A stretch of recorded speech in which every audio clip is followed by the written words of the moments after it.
My name's Amanda White. I'm the conference content manager for SupplySide. We do have an announcement slide.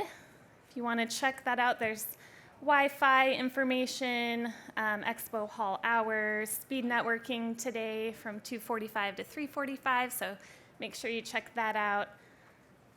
I'll move on from there. Next, we have this really fun polling platform, which is a way to get our audience engaged and having fun during our session. So if you want to go ahead and scan the QR code, we'd appreciate that.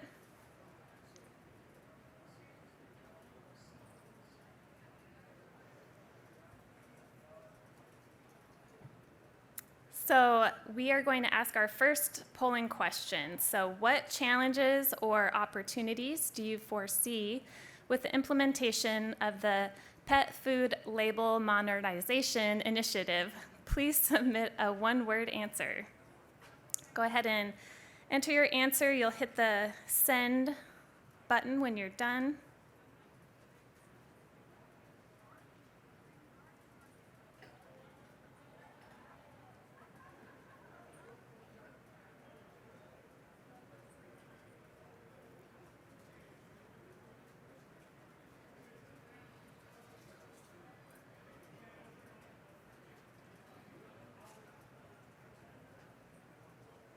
So it seems like quite a few of you are not sure, which I'm glad you're here because you're about to learn a lot about PFLM.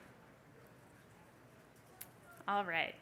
So in this website that you just scanned into, if you hit that the top left-hand button, that'll take you back to the dashboard. So you'll notice the second icon on the top is it's like two chat bubbles. That's where you can submit questions. So our first speaker today is Jennifer Gornnert, and she's the compliance officer at National Animal Supplement Council. So she's going to spend the next 30 minutes talking all about this new pet food label initiative.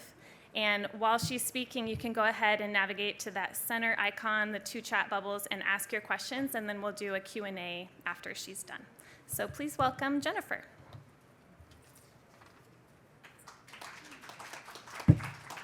Thank you, Amanda. Thank you for having me here for the introduction. Welcome, everybody. So we'll just get right into it. So as she mentioned, I'm going to be talking about how the pet food label will be changing starting this year. So our topics for this session, I'll give you a brief background as to why the label is changing. And I'll talk about some key highlights of the regulation changes. We won't have time today to go into every one, but I selected what I think might be helpful for you to know. We'll talk a little bit about implementing these changes on labels, point you to some resources for more information, and have some time for some questions. So understanding pet food regulations. Who made these changes might be the first question you have. So if you're not familiar, AAFCO stands for the Association of American Feed Control Officials. They are a non-profit organization made up of local and state, federal, and international agencies. While AAFCO is non-regulatory, its members have the authority to regulate the sale and distribution of animal feed and food products in the United States. So one very significant role that AAFCO plays is developing what we call the model regulations. So the model regulations then form as the template that each individual state, typically at the Department of Agriculture, will then adopt as their own regulations in their feed program. This is in place to hopefully create consistency from state to state by having this model. So why were these changes made? These regulations have been in place for a very long time. It's going to cost a lot of money and a lot of resources for manufacturers to make this change, so why the big change? So consumers are concerned about what they purchase for their pets. When surveyed, they asked that labels be easier to understand so that they can make an informed purchase decision.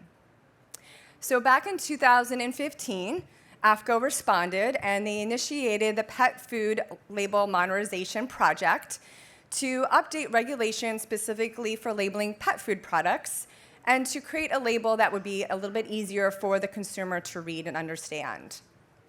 One significant goal of the new labeling regulations was to more closely align it with the human side, because they're familiar with that label, and to require consistent placement of information, which I will highlight today when we talk about the new regulations. So you may be asking, well, why is Jennifer from the National Animal Supplement Council presenting on this topic? Well, NASC has a very close relationship in the feed world, both with AAFCO and the FDA.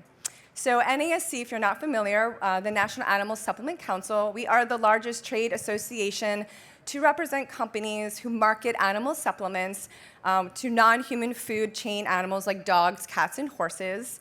We're very similar to some of the other associations you may be more familiar with on the human side. Want to be super clear that pet food is regulated very differently than human food.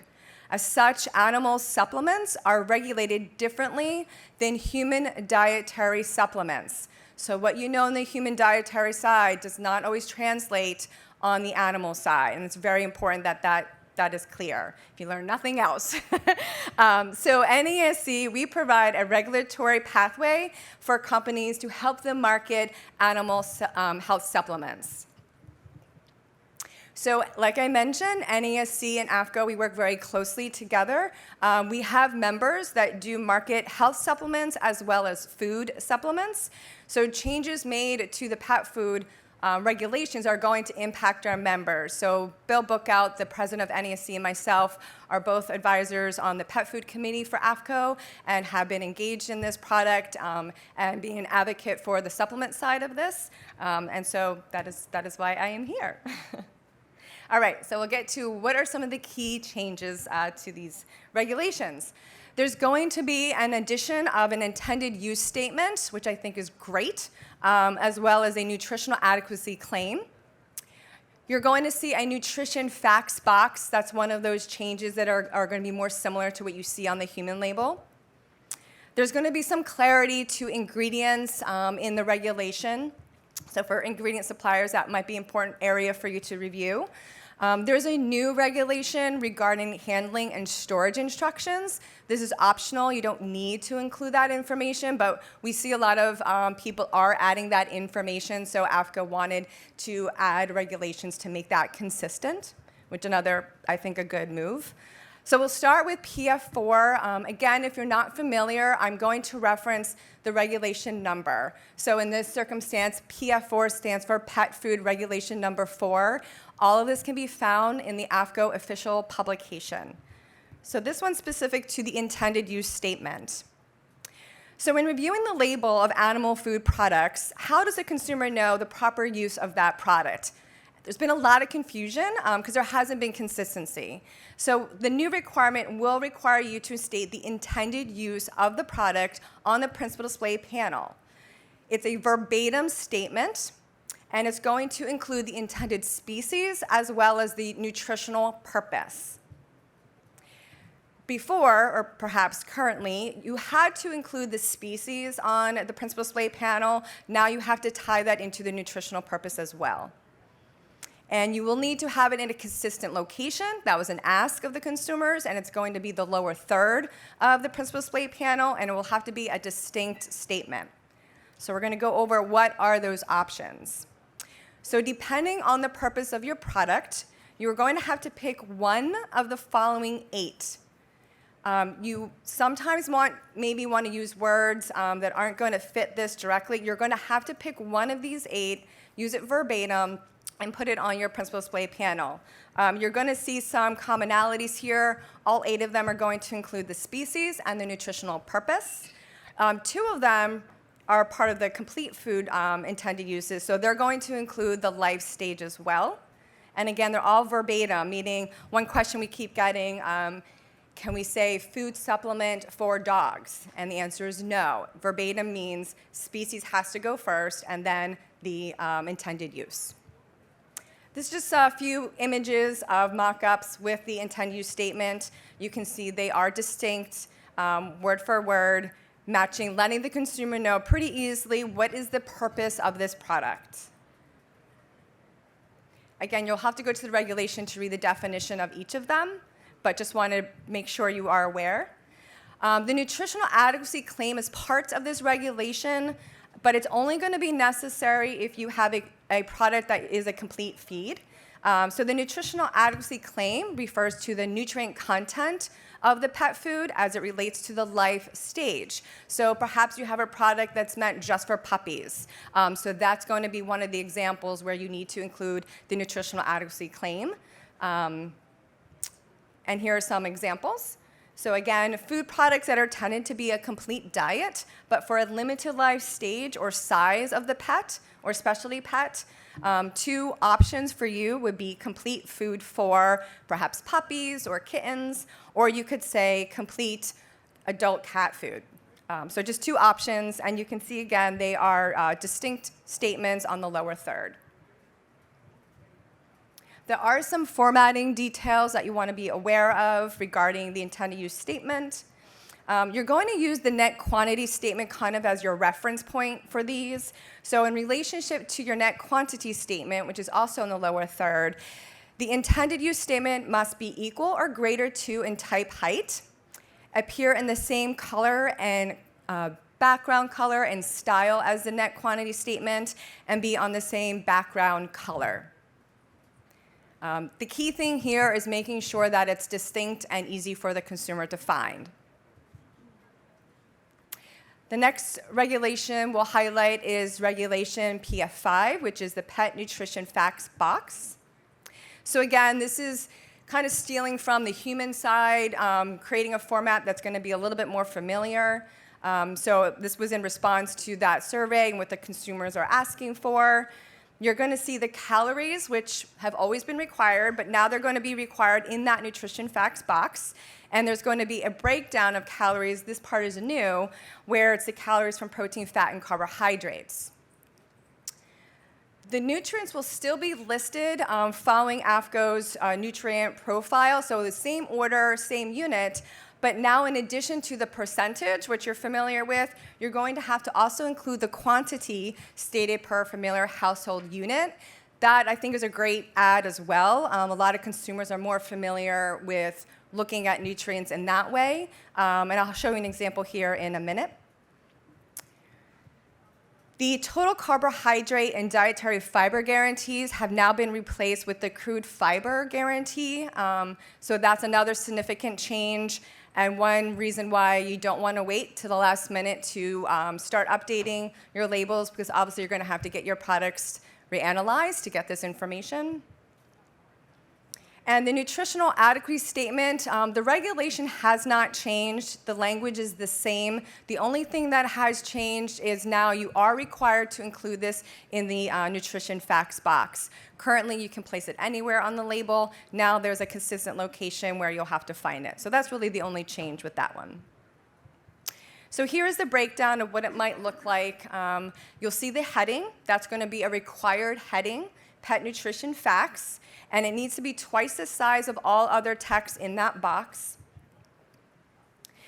The weight in grams will be stated with a unit consistent with the feeding directions. So if it's per cup in your feeding directions, that is what needs to be showing here in your nutrition facts box.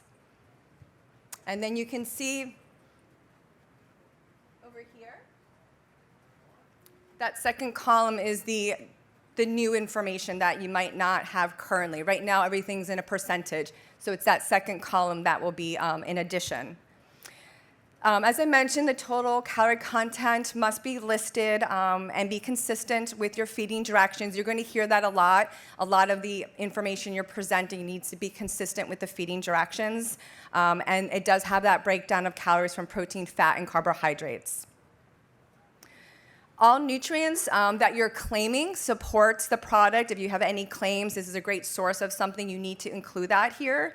And we now have 3 headers: nutrients, guaranteed, and per, and then the unit for your feeding directions. And then there are 2 new guarantees that we don't currently have: the total carbohydrate and the dietary fiber. Everything else is the same. Now there's an addition of a footnote section. This is where you put your footnotes. So you'll notice that the calories and the total carbohydrates are calculated values, so you put that in the footnote section. If you have guarantees that you want to add that are not essential, and you need to add the not essential disclaimer, you'll also put that statement in the footnote section. If you have enzymes in your product and you need to include the enzyme activity of that unit, you put that in the footnote section. Again, trying to make it easy for the consumer to have a consistent location to find that information. And the nutritional adequacy statement, again, that regulation has not changed. The same language you're using today would apply. The key here is that it must be located now in the very last box of the nutrition facts box. And the regulation is specific. When you see bold lines in the nutrition facts box, that's per the regulation. So you do need to have those lines bold between each of those different sections. Just really quickly wanted to highlight again, because these are two new guarantees that you didn't have before, the addition of the total carbohydrate, which is a calculated value, as well as the dietary fiber. A lot of information there. Sorry, the slide kind of got a little wonky on this one, but I did reference the regulation, so you know where to go to get more information, because this is significantly new. I did want to show you one example of a food supplement label, because it is different from all the other type of labels that you may have. Can anyone see what's the one thing that's missing from this label that you saw in the other example? That's right. It's just showing you the per feeding unit column. There's no percentages. So there's, for food supplements, the regulation only wants you to list the nutrients, in this case, per tablet, but whatever the feeding unit is for that product. So I just wanted to point that out. Can anyone see a mistake in this image? Got the image from AAFCO, not to throw in the bus, but there is an error.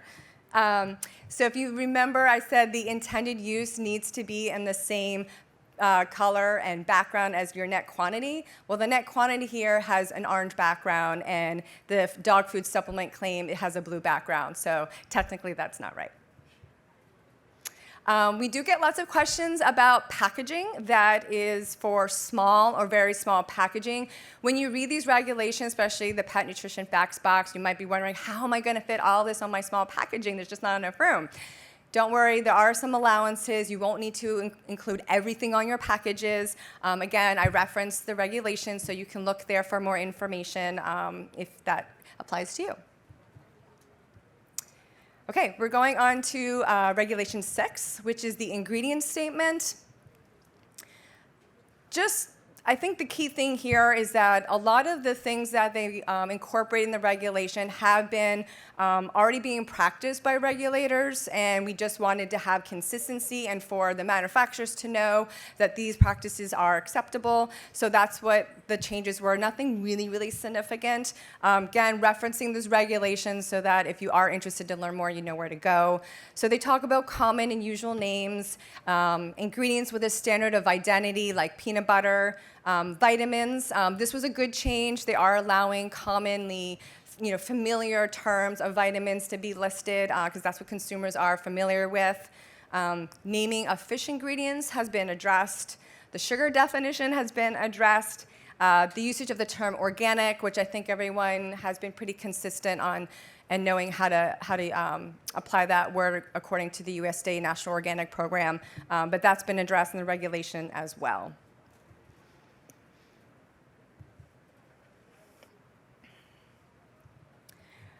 So I'm not going to read through all of these in great detail. Again, just wanted to bring to your attention some of the things that have changed in the regulation if it pertains to your products or ingredients.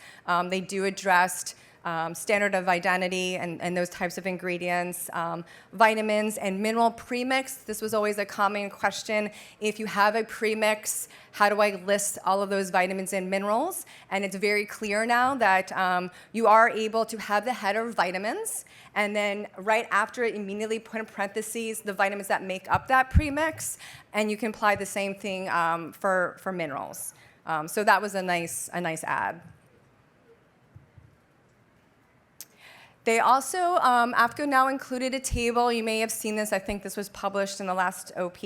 But table 90.27 is a really handy table for listing vitamins in your ingredients. Again, allowing for, in the past, you always had to list it by the AAFCO-approved ingredient, where now there is an allowance for the common name as long as you have the approved name in parentheses behind it. Just trying to make it easier for the consumer. Naming of fish. Just use the FDA seafood list. That's easy. Sugar. Organic.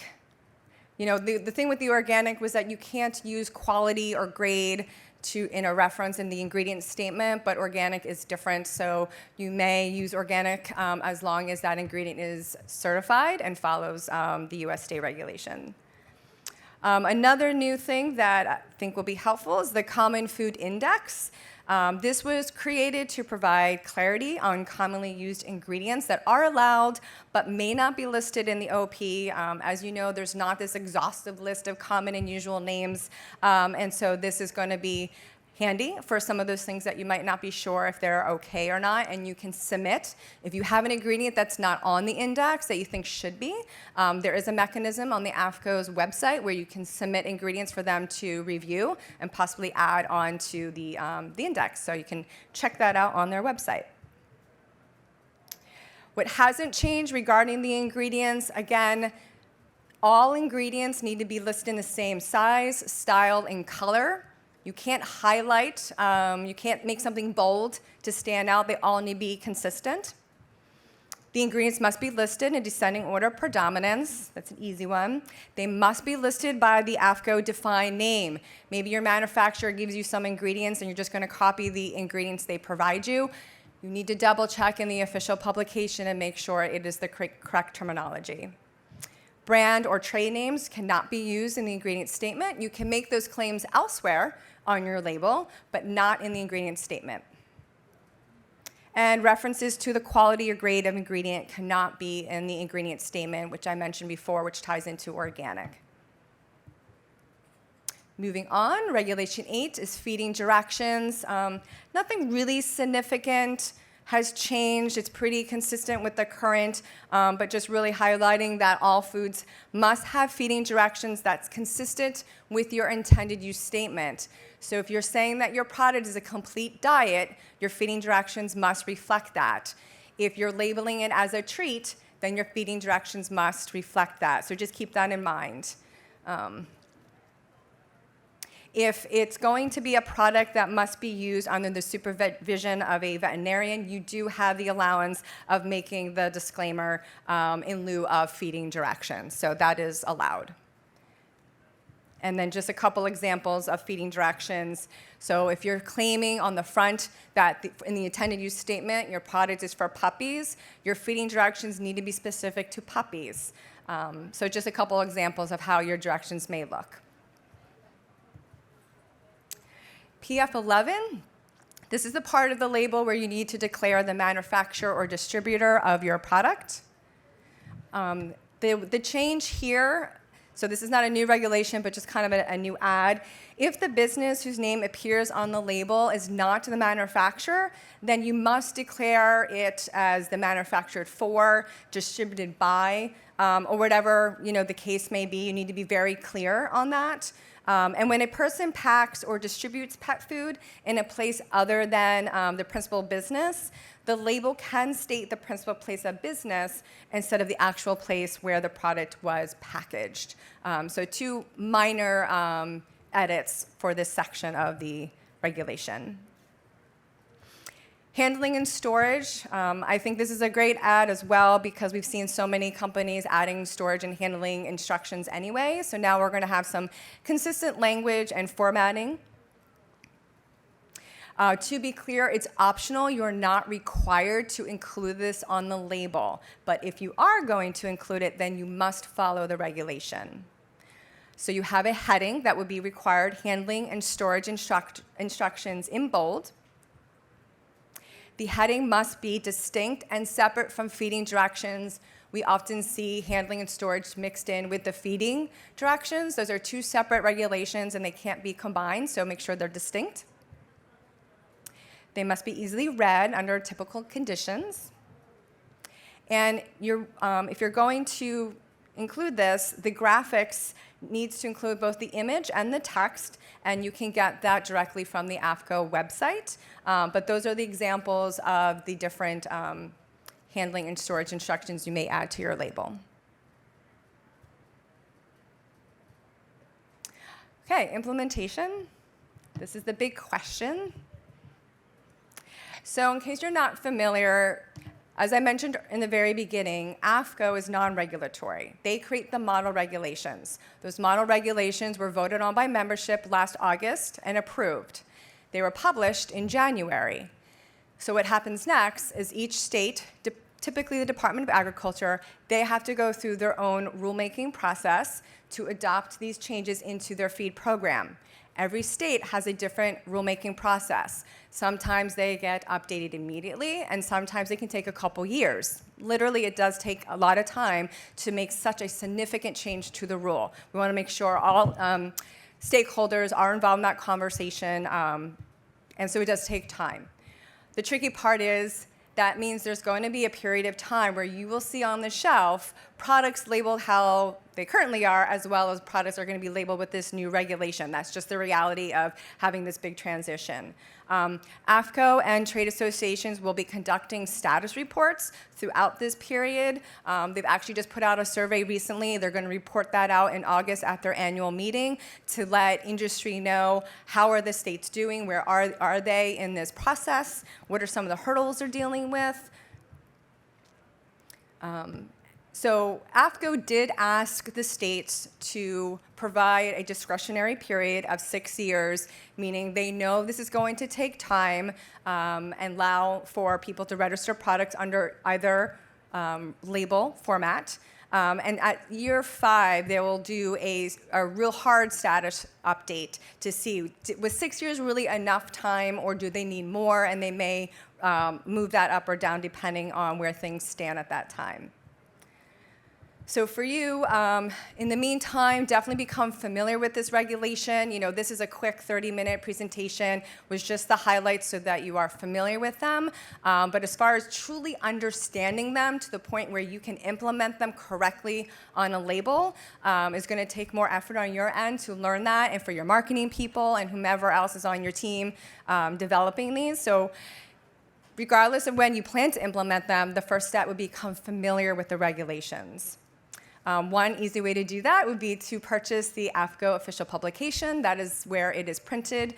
And on their website, they have a whole page dedicated just to this, with lots of great resources for both manufacturers, consumers, veterinarians, retail people. So from every angle, they are working out and putting out great education and outreach on this. Keep in mind, once you do start this transition, you need to go full, you need to commit. You can't have both different labeled aspects from different regulations on your label. You have to commit. You can't have a cross between the two. So don't think you like the intended use statement, so I'm just going to add that now and not change anything else. We can't do that. We have to do it all at one time. And then again, some resources, both from AAFCO and from NASC. For NASC members, we have tons of guidance documents that we rolled out in January, very specific to how food supplements will be labeled according to these regulations. We are going to be talking about it again at our annual conference, which anyone is welcome to attend. And if you're not a member, AAFCO obviously would be a great place to go to get more information. So with that, thank you for your attention, and I don't know if we have time for questions. We do. Okay. Thank you very much. That was very informative.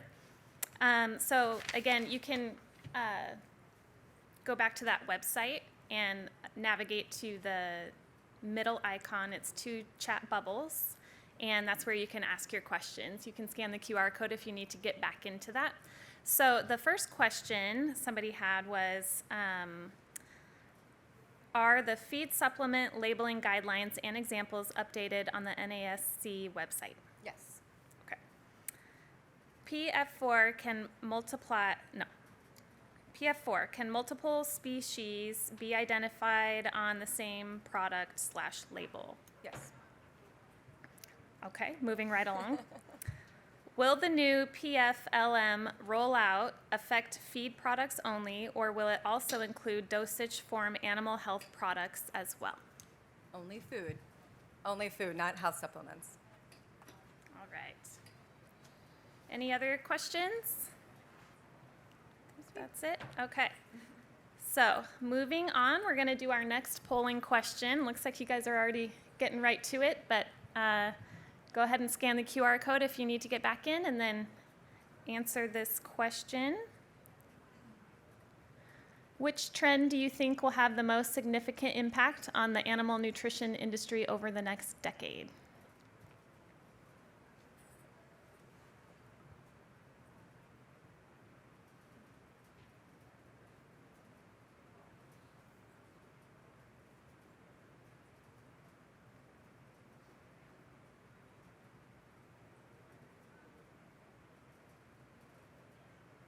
All right. So transparency and traceability of ingredients is the winner here. Okay, so moving on, we're going to welcome our next speaker, Scott Steinford. He is with CEO at Carson and Bear Dog Wellness, and he's going to share about ingredients in pet foods and supplements. Welcome, Scott. Thank you. Howdy. Again, thank you for this invitation to Expo East, and great seeing you guys. The pet supplement industry and pet food industry has gone through a lot of innovations in the last 10 years.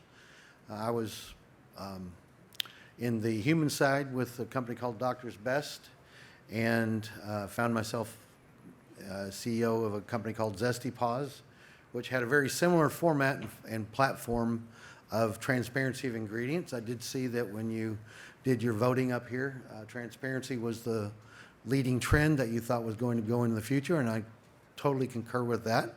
Didn't have a vote in that, but I would have if I had.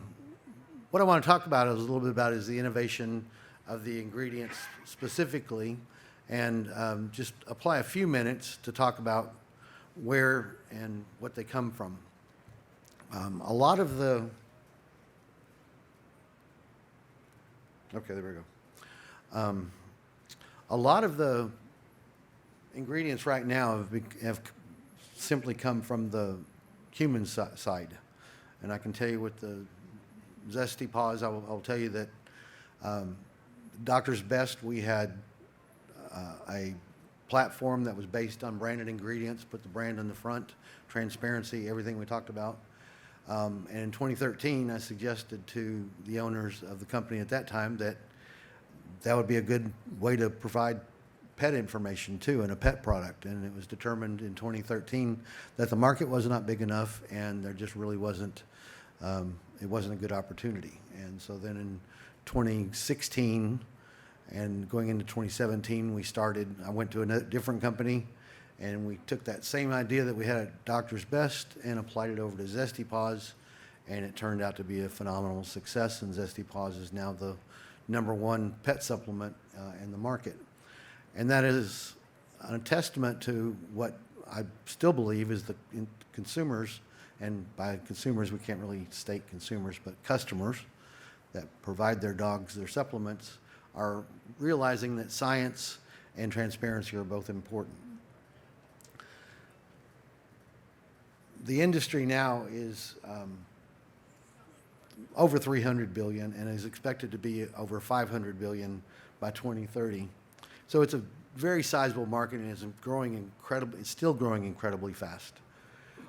And a lot of people attribute the growth of the category to COVID, but I think that that trend was growing before that. It certainly helped. The humanization of pets, the familyization of pets has been going on for what I believe is at least a decade, and is increasingly becoming an important part of our society and family. Finding innovative ingredients, and that's really what I wanted to just touch base on.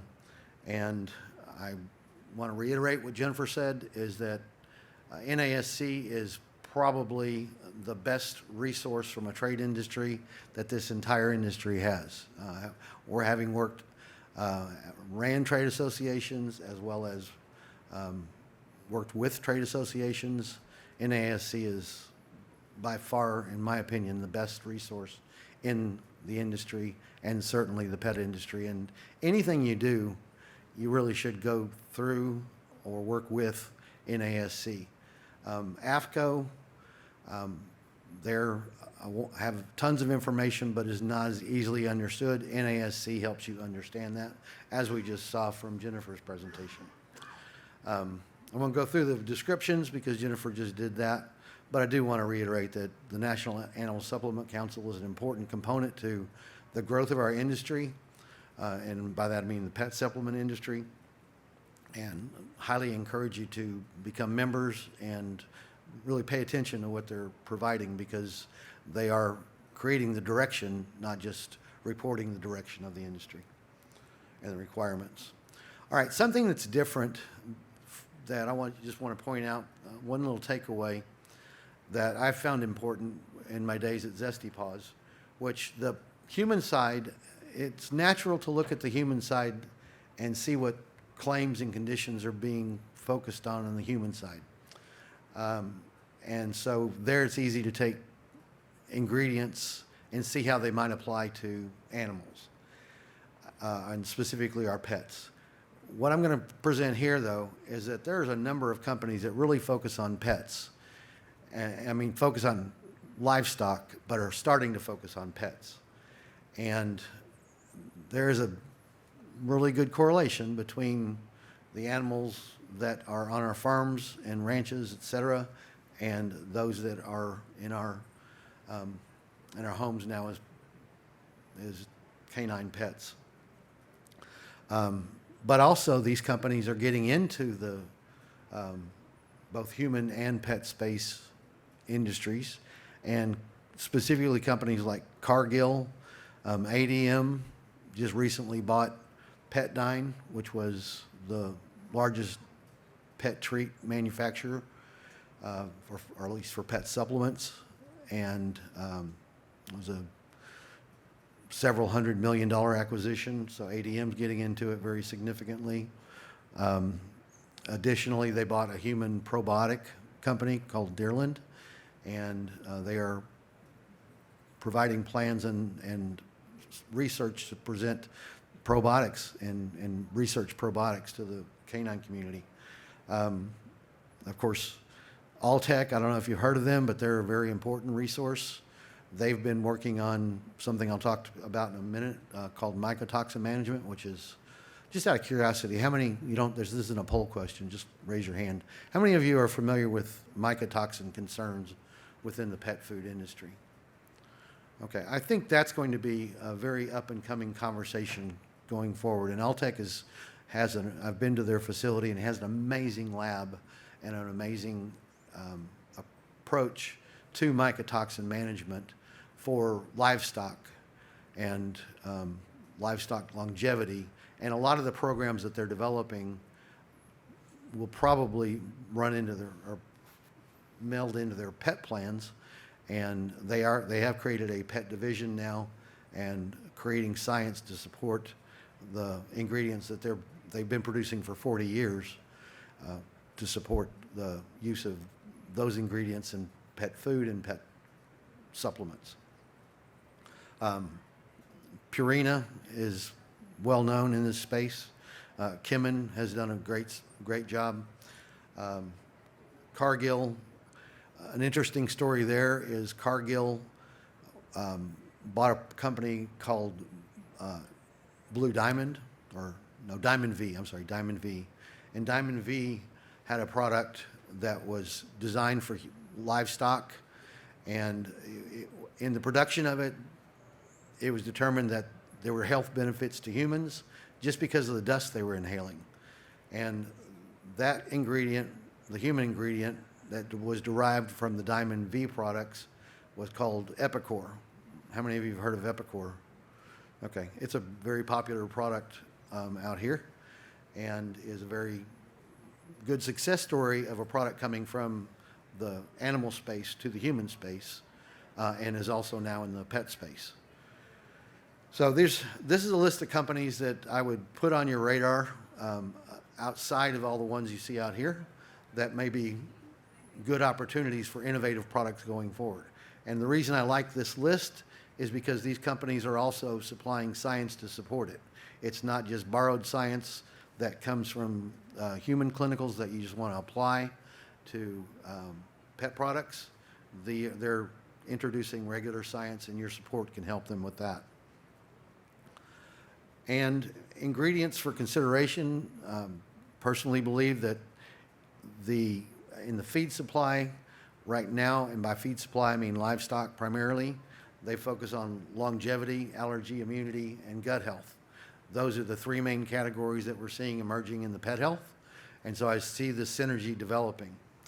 And again, some of the most commonly used feed additives that are already in our food supply that affect what we eat are in these livestock items, and feed item additives such as enzymes, pre and probiotic, antioxidants, antibiotic growth promoters, and coloring agents are all part of the animal livestock ingredients and makes sense to bring into the pet space.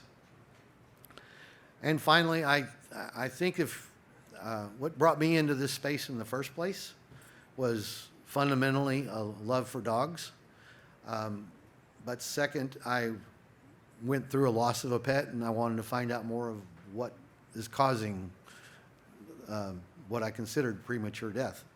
And one of the things that I found was that there are a whole lot of recalls and a whole lot of talk about what I heard at the beginning was aflatoxins, but it's a bigger subject called mycotoxins that has reportedly increased the mortality rate of canines over the years. And that really stems from what's being consumed in the kibble. And now you're seeing a lot of fresh, raw diets coming out. That's great, but a lot of dogs are still getting kibble.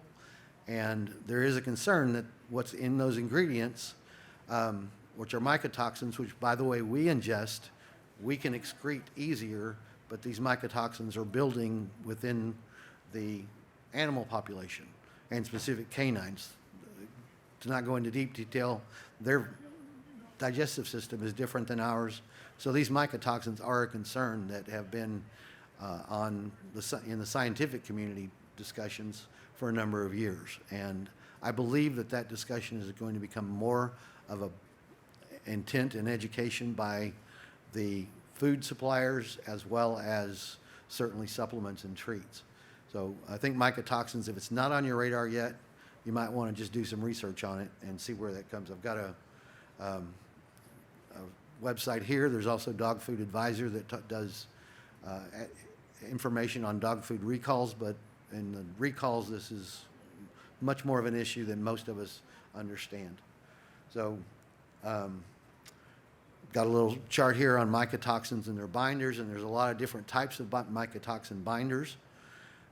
We can't really say mycotoxin and binder in the same word by FDA, and we have to be careful about how we even talk about mycotoxins. But even if we can't specifically speak about it, when we are formulating our products with probiotics, glucosamine, charcoal, etc., we may be taking this into consideration that we're doing some good in creating these mycotoxin management systems. There's a lot more than I can include in 10 minutes here on any of these subjects, but I just wanted to bring some highlights. Hope you're enjoying this industry as much as I am, and enjoying building something that really contributes to society in a meaningful way. So with that, I do want to say thank you. We'd love you to investigate the Carson and Bear Dog Wellness Program that we've just launched in February. And again, thank you for being a part of this industry and a part of this presentation. Thank you. Annie? Thank you, Scott. Go ahead and continue to submit your questions, and we're going to do another Q&A right at the end. Next, I want to introduce Maria Maysonet, our next speaker. She's the Director of Insights at NielsenIQ, and she's going to share about trends. Thank you so much, Amanda. And as she mentioned, I'm here to talk about consumer trends as it relates to claims on pet food. I just want to clarify that the presentations that have gone before me from Jennifer and Scott were more about like what goes into pet products and more of a manufacturing standpoint. This presentation is more about how consumers are thinking about it and what do we see as success in the marketplace. So just by a quick raise of hands, I don't have a ton of time. How many of you are familiar with NielsenIQ? Okay, good. Quite a few individuals. So at NielsenIQ, we are responsible for and we strive to help our clients, manufacturers, and retailers particularly, understand what's happening from a consumer standpoint. So we understand what those trends are that's happening in the marketplace. And when I speak marketplace, I'm talking more about like Walmart, Target, food, mass retailers, as well as other retailers and channels. But those are the key ones. So what are those trends? Why are they happening? So what is it about consumers and their lives that are impacting their purchase decisions? And then, of course, what do we do about it? Most of our business is around consumers, pet food, and human food as well, and then, of course, non-food categories. Pet is something that's a little bit, it's a more strategic focus for us. And we have set out over the past couple of years to really expand our coverage from a data standpoint around pet. So making sure we have the right retailers and channels that we're collecting data from, but then also making sure that we have the right items. So there's a lot of happening from an innovation standpoint, as we've probably seen here at the expo and in conversations. And so for many of us, or at NIQ, it's hard for us to capture that data because it's happening at such a local level at local retailers. In some of those like neighborhood pet stores, you have lots of small manufacturers popping up, but we have set out to really understand what's happening in pet and make sure we have that data. So right now, we have been doing some research and just trying to quantify the size of the pet business. And this is quite difficult because there's a lot happening online. And so this data would not include those D2C players like Farmer's Dog. And so it's really about those key channels that I mentioned before and some of our online players. We estimate the size of the pet food business to be about $57 billion. And I would imagine that excludes quite a bit from what Scott has called out in his analysis. And a lot of this data, or a lot of this business is online. So about 32% of the pet food business is online, and that's where a lot of the growth is. And about 68% still being in store, with some growth there. I think what's really interesting about the pet food business being up 4% versus last year is that from a human food and non-food standpoint, we're seeing where there's actually been quite a bit of unit decline. And so we see where total store is flat, and depending on the time period, it's actually declining in units just because of inflationary pressure on consumers. So the fact that pet is increasing really speaks to how well the pet industry is doing and how important pets are to their consumers, or to consumers, I should say. So we asked manufacturers, what are some things that you are going to do to unlock growth last year and this year? And we asked that question because we know that growth is challenging to obtain right now, just because of inflationary pressure. We know consumers are scaling back and focusing on essentials. So what are you going to do? 2 and 3 leaders stated that they would focus on communicating key product benefits to consumers, that those benefits being things that they know consumers would be willing to pay for. This was the number one strategy that many leaders said that they were going to employ.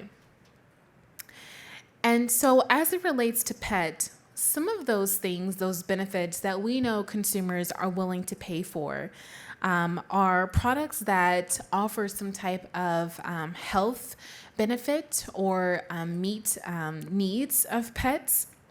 products that are clean and free from artificial flavors, ingredients, so on and so forth, products that are human grade, and products that have key stated ingredients, things that consumers are looking for based on research that they've done that they feel are important to their pet's diet, or maybe products that don't contain certain ingredients that they're trying to avoid.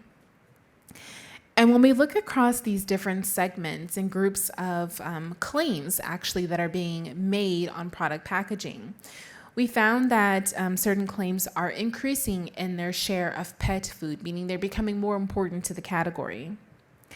One of the ones in particular, you can see here, made in the USA. So we know that's important to consumers, is having products that are made here in the US. Free from artificial flavors as being a stated claim on pack. Products that state this, they're growing in their share of pet food. Products that contains grains, that meat is the first ingredient stated on pack, as well as non-GMO. When looking at some of those health and need states, we know consumers are buying more pet food products that meet different immune system needs, hair, skin, and nail support, obesity support, muscle health, as well as the microbiome. And some of those key stated ingredients you can see here, antioxidants is really important as that's growing in its share of pet food. Prebiotic, we've talked a lot about that today. Rice, minerals, and other whole grains. So as I mentioned, these are all claims. These are things that are being said on pack as marketing messages. So a little different from what Jennifer talked about is more of like that regulatory standpoint. This is how different brands are leveraging marketing to meet consumer needs. So how are consumers finding these products? We know that a lot of consumers are shopping less by brand and more so by needs and what specific preferences they have. So 78% of grocery searches right now on Amazon are actually unbranded. So that means consumers are looking for something in particular and open to brands that offer that need. A lot of consumers say, 80% in fact, say that their search actually influenced their purchase decisions. And 80% of the clicks that happen for a product happen on Amazon's first page. So consumers are searching for products based on needs, and they want to do so pretty fast. They want to find those products quickly.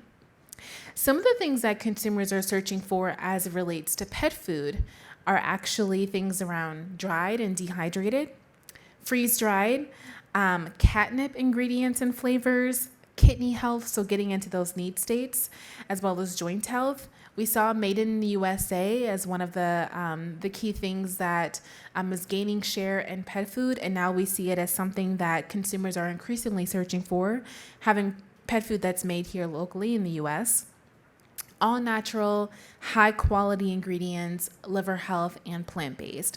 These are some of the things that we know consumers are searching for online as when they're looking for pet food products.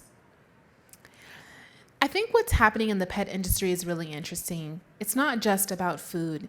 It's also about better for the environment. And we're seeing this on the human side as well when it comes to food and non-food. Consumers want products that are not just going to be good for themselves, but good for the world around them. And so we've been looking at sustainability quite a bit at NielsenIQ, and you may have seen some of our research if you are familiar with our company. And sustainability has been something that's been hard for the industry to agree on and understand, but as you can imagine, it's probably even more difficult for consumers. But what we did find about sustainability is that consumers who have pets, they tend to be a little bit more focused on sustainability. In fact, they're buying products that make claims around sustainability more so than the total US. And some of those claims that they're buying products, or some of the products that have these certain claims, in pet care specifically, are going to be TerraCycle, recycle packaging, free from BPA. Those types of claims are what we consider proven trends. And proven trends are basically claims that have quite a bit of sales, They've been in the market for some time now, and quite frankly, maybe even expected by consumers. Consumers expect when they buy certain pet products, they expect for the packaging to be recyclable. Growing trends are trends that they're kind of in that midpoint. In some cases, they're a little bit more established, but for some consumers, they may be more emerging claims. And we see a lot of positive growth here, obviously, with them being growing trends. And some of the claims that we're seeing growth within pet food is biodegradable, plastic-free, and the percent post-consumer recycled content. And then also you have those developing trends. These are things that are more emerging. They have low sales as it stands, low distribution in the store, but they're going pretty fast in some cases. And some of the things that we called out that we thought were important is that consumers are buying products that state that they're 100% recycled paperboard, a lot of Tetra Pak claims, and bio-based product claims. Now, NielsenIQ, we actually track thousands of claims, not just the few here that you've seen on the slide and the ones that I've called on the other slides. But we've highlighted the ones that we thought were most relevant to the industry. And I'd like to call out also that a lot of these claims are claims that are being made on human packaging as well, not just pet food claims, so the claims are similar. And that helps with consistency as consumers are looking for, or may have, values that they're applying to how they purchase their pet food. So a lot of this is different from what Jennifer and Scott has called out, but we wanted to provide that consumer lens of from where you start from a pet food standpoint, and then now how consumers are shopping and how we see that playing out in the marketplace. So if we have time, I'm happy to answer any questions in regard to this.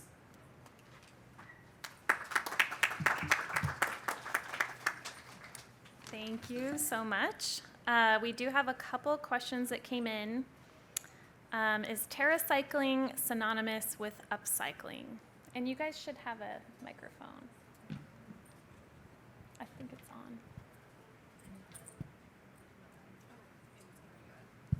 on. Okay.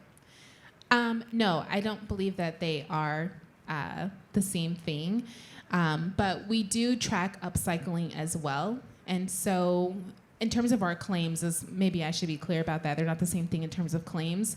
For our claims, we basically track exactly what's stated on pack. And we do our best to try to create some type of consistency and standardization across what's being stated on claims or on packaging as relates to claims. But for the most part, we're trying to really capture what's being said. And I think that helps our clients, manufacturers, and retailers understand what's trending. Thankfully, in the industry, I think we found that there's been some consistency, so that's good. But that is why we track so many claims, because we're really wanting to capture exactly what's stated. Great. Next question, is the longevity trend moving toward healthy aging and joint, or also nervous system, heart, brain function, and cognition?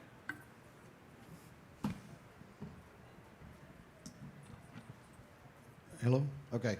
All of the above, actually. And there's segments within the communities that we've researched from Carson and Bear that will trend towards the condition specific, just because it makes sense that if you improve the quality of life for a breed that is likely to have hip dysplasia or something and to try and treat it early, it's going to add to longevity. But at the same time, people are looking for longevity to their mid-year to senior, adult to senior stages as well. So all of those, I believe, are going to be part of it. And that I'm also going to predict that definition is going to expand even more than the categories that were just asked about. Perfect. I don't see any more questions, so please submit if you have any questions remaining. But we do have enough time for you to navigate to the right top icon. It's a clipboard, and there's a few questions for you guys. If you would be so kind to answer those for us, it'd be really helpful. And I'm just going to check and see if we have any more questions from the audience. All right. And that concludes the session. Big thank you to our amazing speakers. Thank you all, and thank you to the audience for your time and participation today.